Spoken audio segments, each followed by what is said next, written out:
திருச்சிற்றம்பலம். தென்னாடுடைய சிவனே போற்றி, எந்நாட்டவர்க்கும் இறைவா போற்றி. காவாய் கனகத்திரளே போற்றி, கைலை மலையானே போற்றி போற்றி.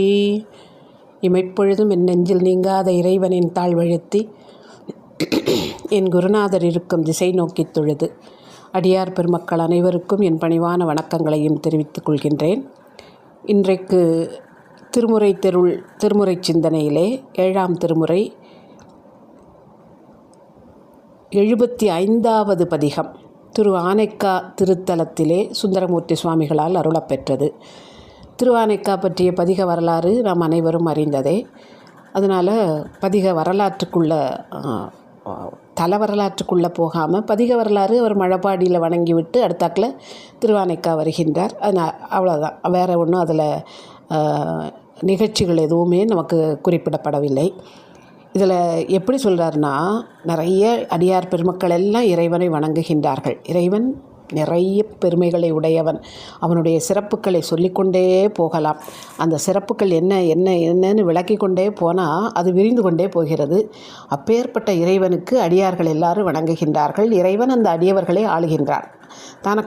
தனக்காக தன்னுடைய அடியவர்களாக தன் ஆட்சிக்கு உட்படுத்துகின்றார். அதே மாதிரி என்னையும் அவர் ஏற்றுக்கொள்வார், என்னையும் ஆட்கொள்வார் அப்படின்னு ஒவ்வொரு பாடலிலேயும் வைத்து கூறுகின்றார்.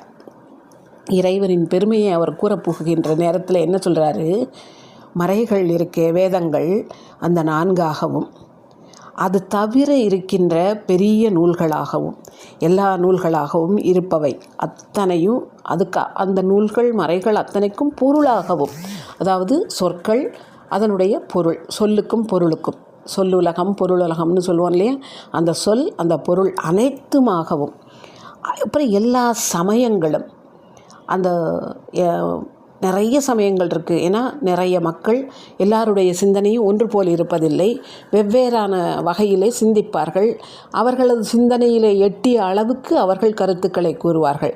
எனவே சமயங்கள் பல, அத்தனை சமயங்களாகவும் அதிலே இருக்கின்ற இறைவனை புகழ்ந்து பாடுகின்ற பாடல்களாகவும், அந்த இறைவனை புகழ்ந்து எல்லா சமயங்களும் அப்படி தானே பாடும் இல்லையா, அது சமயங்களின் இறைவனை புகழ்கின்ற வார்த்தைகளாகவும், அது மிகவும் பழமையானவனாகவும், அனைத்துக்கும் முதன்மை அவன்தான், மிகவும் பழமையானவனாகவும், அவன் தருகின்ற நன்மை என்னது, வீடு பேறு இல்லையா, இந்த உலகத்து பற்றை விடுத்து இறைவனுடைய திருவடியை பெறுதல், அந்த வீடு பேறு அதனை தருகின்றவன் அவன்தான். அவன் தருகின்ற நன்மை அதுதான். அந்த வீடு பேராக இருக்கின்றவனும் அவன்தான். அப்பேற்பட்ட இறைவன் எங்கிருக்கின்றான் அப்படின்னா, ஒலிக்கின்ற காவிரி ஆற்றங்கரையிலே திருவானைக்கா என்ற தலத்திலே இருக்கின்றான். ஆதி அவன், எல்லாவற்றிற்கும் தொடக்கமானவன் அவன். அவனை ஒவ்வொரு நாளும் அந்த இறைவனுடைய அடியை போற்றுகின்றார்கள். வந்து போற்றி அதனை சேர்ந்து வழிபட்டு மேன்மை அடைகின்றார்கள். அவர்களையெல்லாம் ஆட்கொள்ளுகின்றான் இறைவன். அவர்களோடு சேர்த்து அவன் என்னையும் ஆழ்வான், என்னையும் ஆட்கொள்வான் என்று இந்த முதல் பாடலிலே கூறுகின்றார். பாடலை பார்ப்போம். மறைகளாயின 4ம் மற்றுள்ள பொருள்களும் எல்லா துறையும், துறை சமயம். இதே சொல்லாடலில் தான் ஞானசம்பந்த பிள்ளையாரை பற்றி சொல்லும்போது சொல்லுவார் இல்லையா, வேத நெறி தழைத்தோங்க மிகு சைவ துறை விளங்க. அது நெறி, அதில் ஒரு துறை சைவம் அப்படிங்கிறதுக்கு அவர் சொல்லுவார். அது இங்கே எல்லா துறைகளும் அப்படின்னு சொல்லுகின்றார். எல்லா துறைகளும் அந்த இறைவன் எல்லா சமயங்களுக்கும் உள்ள பொருளாக அதுக்குள்ளே விளங்கி இருக்கின்றான். மறைகளாயின 4ம் மற்றுள்ள பொருள்களும் என்று பாடிவிட்டு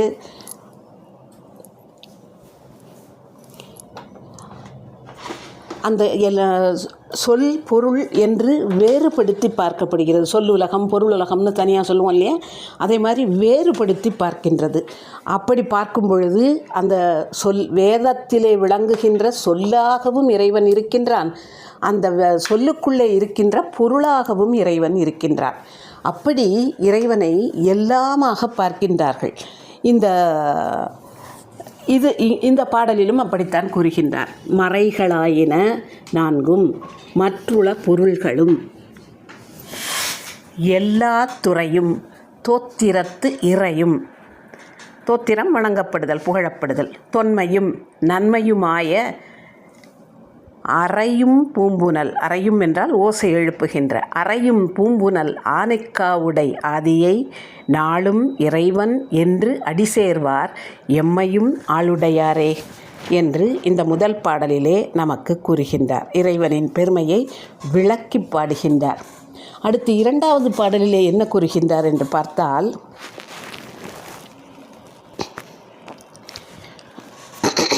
இங்கே இந்த பாடலில் தேவர்களை வஞ்சர்கள் என்று கூறுகின்றார்.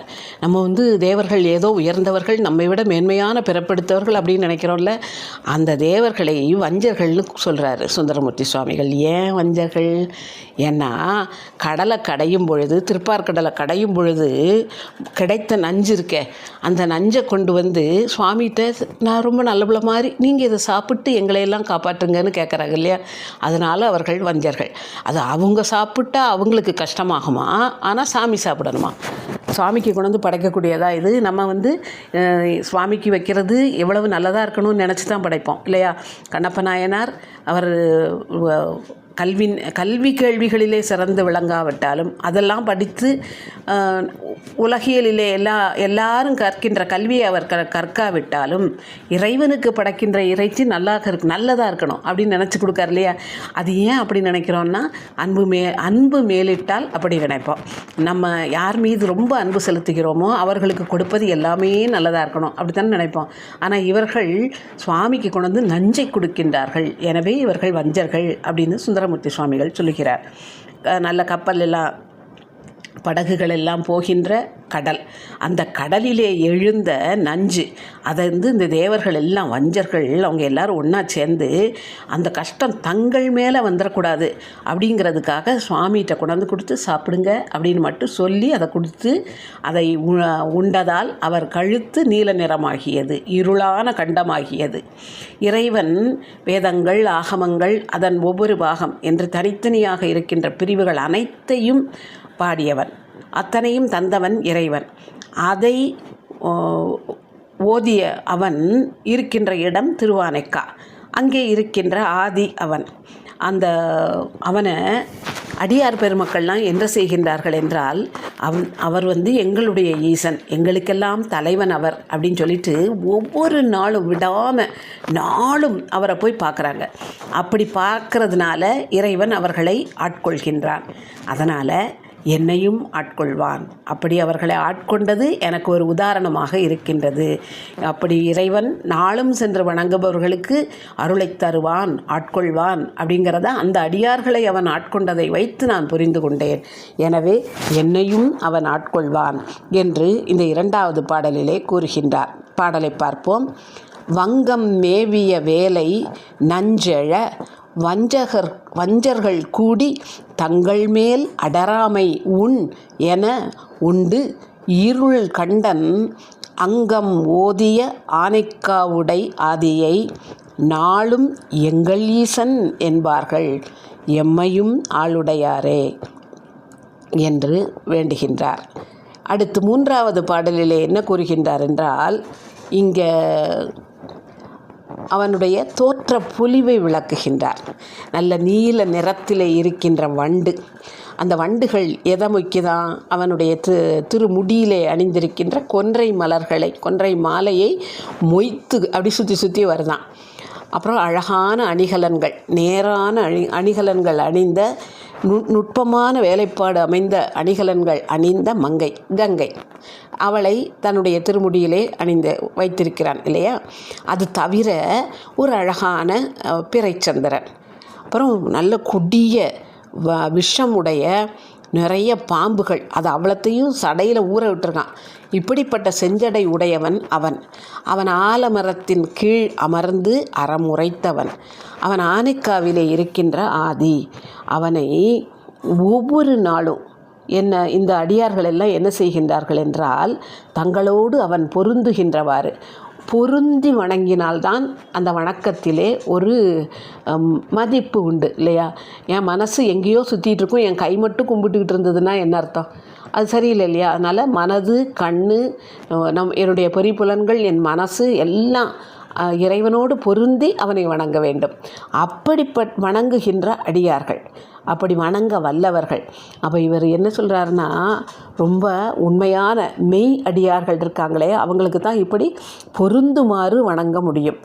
மற்ற அடியார்கள் வணங்க முயல்வார்கள், அவர்களுக்கு பொருந்தி வணங்க இயலாமல் போகலாம். எப்போ ஐம்புலன்களையும் வெளியே செல்லாமல் கட்டுப்படுத்தி இறைவனோடு பொருந்தி வணங்கக்கூடியவர்களாக மாறுகின்றோமோ அப்போ தான் அவனுடைய மெய்யடியாராக நாம் மாறுகின்றோம் என்று கூறுகின்றார். பாடலை பார்ப்போம். நீல வண்டரை கொன்றை நேரிழை மங்கை ஓர் திங்கள் சால வாழ் அரவங்கள் தங்கிய செஞ்சடை எந்தை ஆல நீழலுள் ஆனைக்காவுடை ஆதியை நாளும் ஏலுமாறு வல்லவர்கள். ஏலுமாறு என்றால் பொருந்துமாறு, பொருந்துதல், அது அவனோடு பொருந்தி வணங்கக்கூடியவர்கள். ஏலுமாறு வல்லார்கள் எம்மையும் ஆளுடையாரே என்று அந்த அடியார்களை ஆட்கொண்ட மாதிரி இறைவன் எங்களையும் என்னையும் ஆட்கொள்வான் என்று கூறுகின்றார். அடுத்து 4வது பாடலில் என்ன சொல்லுகின்றார் என்றால், இறைவன் எல்லாவற்றிற்கும் இந்த உலகம் எல்லாத்துக்கும் அவன்தான் தந்தை, தாய். அதுக்கப்புறம் தத்துவன்னா என்னது? மெய்ப்பொருள் அவன்தான். அவன்தான் இந்த மெய்ப்பொருளாக இருக்கின்றவன். அதே மாதிரி உண்மையான தவத்தை உடையவர்களுக்கு அவன் எப்படி ஆகின்றானா? உறவாகவே ஆகிவிடுகின்றானா. அதாவது சும்மா தவம் செய்கிறேன்னு ஒப்பேத்துறவங்களுக்கு உறவு கிடையாது. உண்மையாகவே இறைவன் மீது மனதை பொருத்தி தவம் செய்கின்றவர்களுக்கு உறவாகவே மாறிவிடுகின்றவன் பெருமான். அவனுடைய அடியார்களுக்கு என்ன பரிசு அப்படின்னு கேட்டால், அவனுடைய அடியார்களுக்கு அவனுடைய திருவடிகள் தான் ஒரு சிறந்த பரிசு. அந்த பரிசு யார் தருகின்றார்? அந்த திரு அடிகள், மேன்மை மிகுந்த தலைவனாகிய சிவபெருமான். அவனே பரிசாக கிடைப்பார். அவன் குளிர்ந்த பூம்புனல் சூழ்ந்த திருவானைக்கா இருக்கே, அதில் இருக்கின்ற ஆதியை எந்த நாளும் அடியார்கள் எப்படி வணங்குகின்றார்களாம்? எந்தை என்று வணங்குகின்றார்கள். எங்களுக்கு தந்தை அவன்தான் அப்படின்னு சொல்லி அந்த திருவடியை சென்று சேர்க்கின்றார்கள். அப்படி சேர்க்கின்றவர்களை அவன் ஆட்கொள்கின்றான். அதே மாதிரி அவன் என்னையும் ஆட்கொள்வான் என்று இந்த 4வது பாடலிலே கூறுகின்றார். பாடலை பார்ப்போம். தந்தை தாய் உலகுக்கு ஓர். இதை எப்படி வாசிக்கணும்னா, உலகுக்கோர் தந்தை தாய். இறைவன் உலகுக்கு தந்தையாகவும் தாயாகவும் இருக்கின்றான். தந்தை தாய் உலகுக்கோர் தத்துவன் மெய்த்தவத்தோர்க்கு பந்தம் ஆயின பெருமான் பரிசுடை அவர் திரு அடிகள். இங்கே திரு அப்படின்னா சிறந்தங்கிற பொருளில் வருது. சிறந்த தலைவனாக இருப்பது இறைவன், அவன்தான் பரிசாகவும் கிடைக்கின்றான். பரிசு உடையவர் திரு அடிகள். அந்தன் பூம்புனல் ஆனைக்காவுடை ஆதியை நாளும் எந்தை என்று அடிசேர்வார் எம்மையும் ஆளுடையாரே. அவனை எந்தை, எங்களுக்கு தந்தையே என்று அவனுடைய அடியை சேர்க்கின்றவர்களுக்கு இறைவன் ஆட்கொண்டு அருளுவான் என்று 4வது பாடல் கூறுகின்றது. அடுத்து இந்த 5வது பாடல் என்ன சொல்லுதுன்னா, இறைவனுடைய மரக்கருணை திறத்தை வியந்து பாராட்டுகிறது. அவன் எப்படி முப்புறங்களையும் அழிக்க கிளம்பினான். அக்னி அதாவது அம்பாக அக்னி வர, அதுக்கப்புறம் வாசுகி பாம்பை நாணாக கட்டினான். அப்போ வில்லுக்கு என்னது? வில் என்னது? நம்ம வளைக்கவே முடியாதுன்னு நினைக்கிற மலை, அந்த மேருமலையை வில்லாக கொண்டிருக்கின்றவன். இதெல்லாம் துணையாக கொண்டு அந்த முப்புறங்களையும் என்ன செய்தான்? சுட்டான். வில்லை வச்சு சுட முடியுமா என்ன? அப்போது வில்லு கையில் இருந்தது, அவ்வளோதான். வில்லும் அம்பும் கையில் தான் இருந்ததே தவிர கண்ணால் எரித்தான். அப்படி இது துணையாக போச்சுன்னாலும் இதோடைய துணை இல்லாமலே அவன் முப்புறங்களையும் எரித்தான். இந்த உலகமே உய்கின்ற வண்ணம் அவன் நம்மையெல்லாம் ஆட்கொள்கின்றான். இந்த திருவானைக்கால இருக்கின்ற ஆதி அவனுடைய சேவடி இருக்க, அந்த செம்மையான திருவடி, அந்த திருவடிகளை பணிகின்ற அடியார்கள் அவர்களை எப்படி அவன் ஆளுகின்றானோ அதே மாதிரி என்னையும் அடிமையாக கொண்டு ஆட்கொள்வான் என்று இந்த 5வது பாடல் கூறுகின்றது. கணை செந்தி, கணை என்றால் அம்பு, கணை செந்தி, அரவம் நான், கல் வளையும் சிலையாக துணை செய்யும் மதில் 3 சுட்டவனே. இதெல்லாம் துணை செய்தது, ஆனால் நீ மதில் 3 சுட்டவன், மதில் 3 சுட்டவனே. உலகு உய்ய அணையும் பூம்புனல் ஆனைக்காவுடை ஆதியை நாளும் இணைகொள் சேவடி சேர்வார் எம்மையும் ஆளுடையாரே என்று கூறுகின்றார். அடுத்த 6வது பாடலிலே என்ன கூறுகின்றார் என்றால், அவன் என்னவெல்லாம் அணிந்திருக்கின்றான். அதை முதல்ல செஞ்சடையை பற்றி மட்டும் குறிப்பிட்டார் இல்லையா 2 பாடலுக்கு முன்னால். இப்போது மொத்தமாக குறிப்பிடுகின்றார். அவனுடைய திருமுடியிலே அவன் என்ன செய்திருக்கின்றான் என்றால், இந்த வானத்துக்கே அழகு என்னது? நிலவு இல்லையா? அந்த நிலவாகிய பிறையை தன்னுடைய திருமுடியிலே அணிந்திருக்கின்றான்.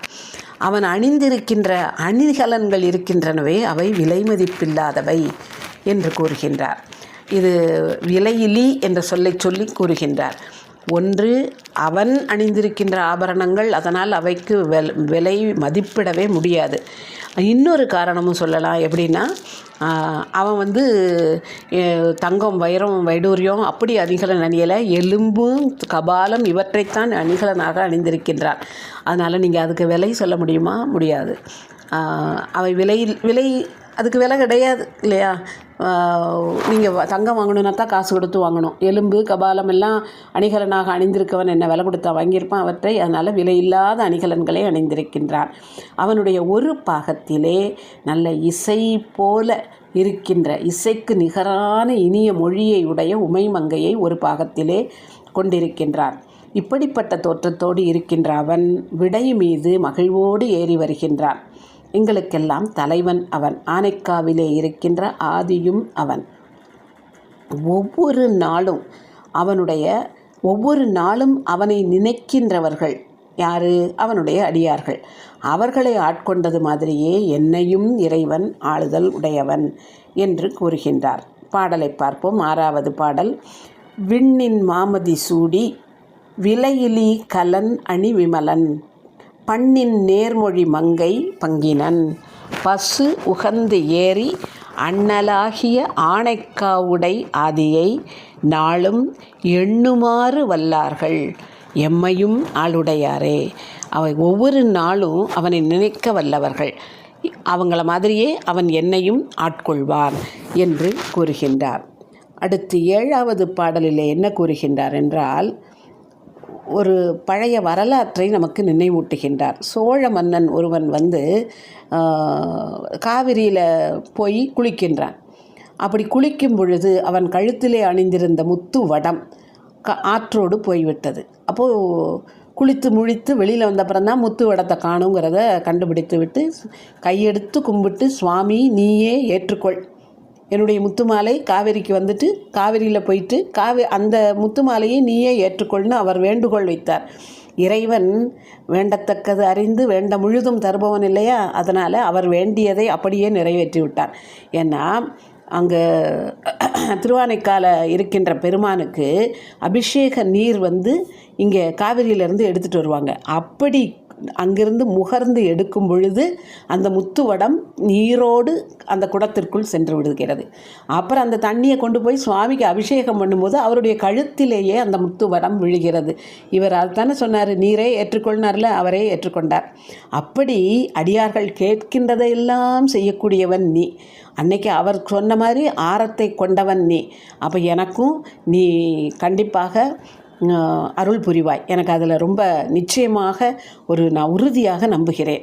ஏன்னா உன்னை வணங்குகின்றவர்கள் எல்லாரும் உன் மீது அன்பு கொண்டவர்கள். நானும் அதே மாதிரி அன்பு கொண்டு உன்னை வணங்குகின்றேன்.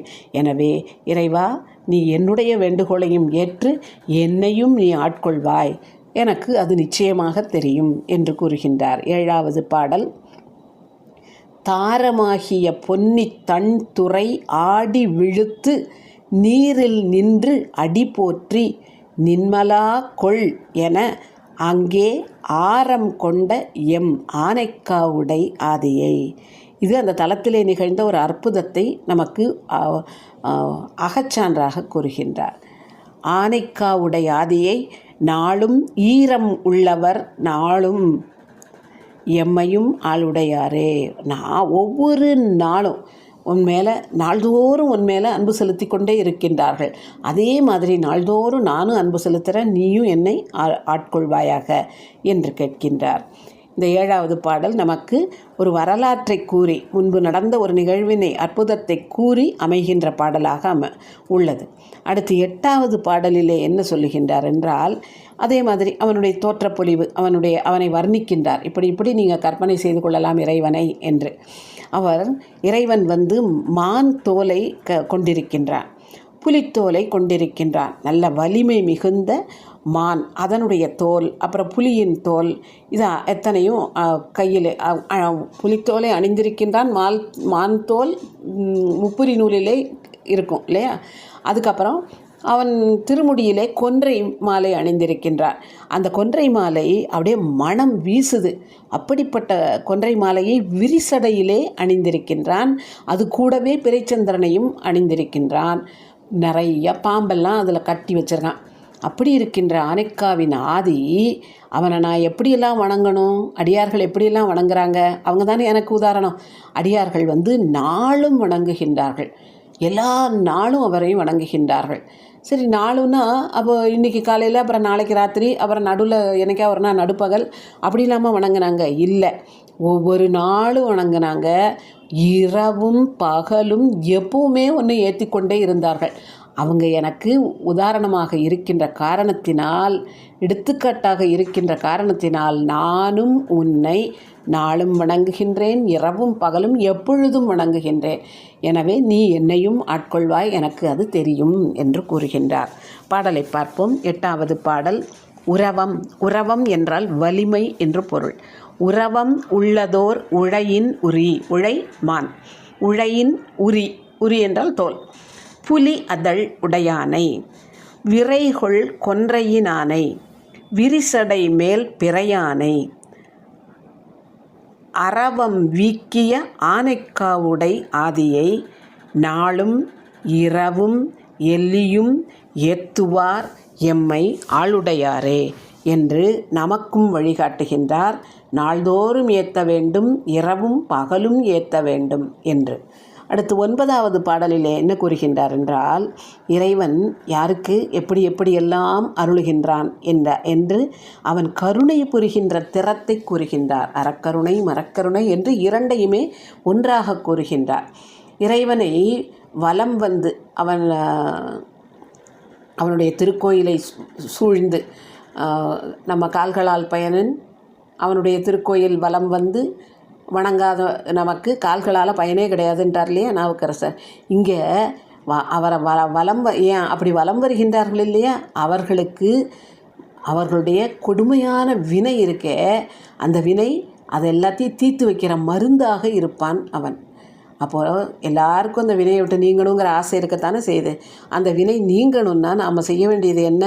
அவனுடைய திருக்கோயிலை வலம் வர வேண்டும். அப்படி வலம் வருகின்ற பொழுது நம்முடைய வல்வினையெல்லாம் தீர்க்கப்படும் இறைவனின் திருக்கருணையால் என்று விளக்குகின்றார். அடுத்து காலன் இருக்காரே, மார்க்கண்டேயனுக்காக காலனை அடி கண்ணு செவந்து கோபப்பட்டு காலால் எத்துகின்றார். அடுத்து மன்மதன் அவரை கண் சிவந்து கண்களால் எரிக்கின்றார். இது ரெண்டும் மரக்கருணை. ஆக முதலிலே அடியவர்கள் வலம் வருகின்ற அடியவர்களுக்கு வல்வினையை எல்லாம் நீக்குகின்ற மருந்தாக இருப்பவன் கோபப்பட்ட காரணத்தினால் காலனை காலால் ஏற்றினான், மன்மதனை கண்ணால் எரித்தான். அப்படியும் அவன் அருள் செய்கின்றான். அந்த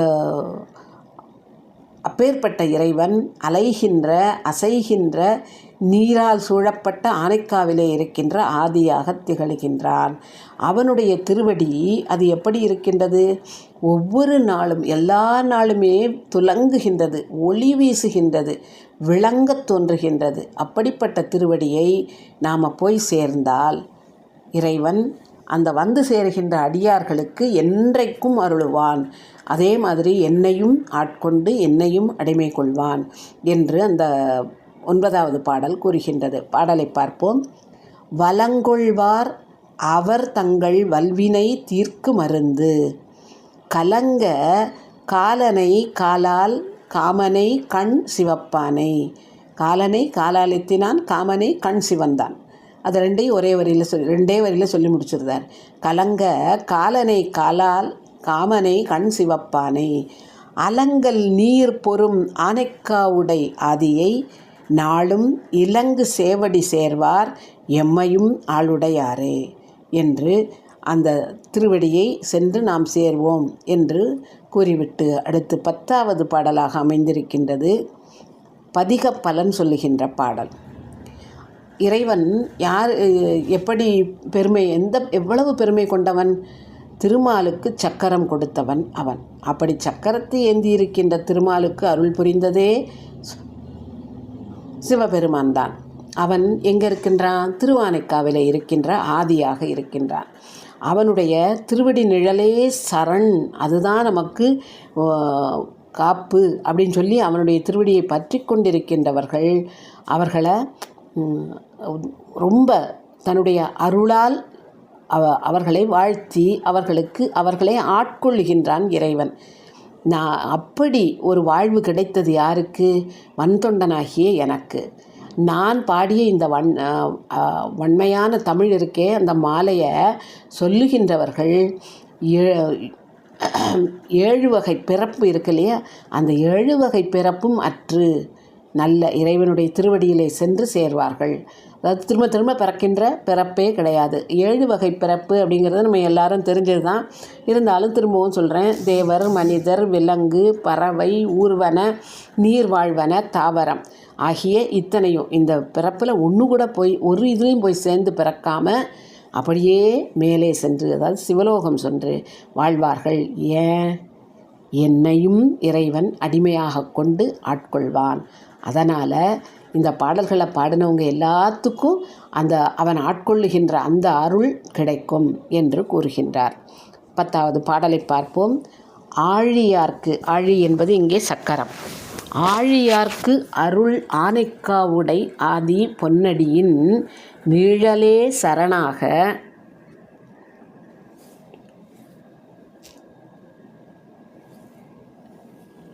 நின்று அருள்